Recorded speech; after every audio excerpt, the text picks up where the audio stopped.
Hello everyone, I'm Henry from OpenText. I'm here to share with you on how to simulate the interface down incident in the NNMi. This command is very useful when troubleshooting the incident problems, like when you want to test for dampening, incident action, and so on.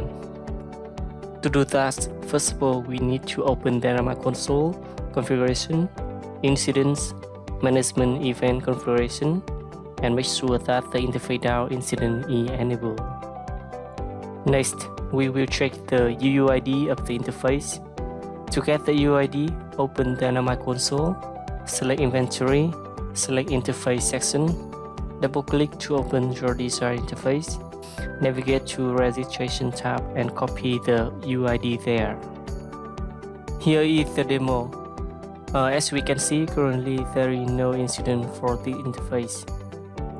Now run this throw command to inject the interface down incident. Once the command runs successfully, we can see the interface down incident when checking the incident tab of the interface. And that's all for the video today. Thank you for watching.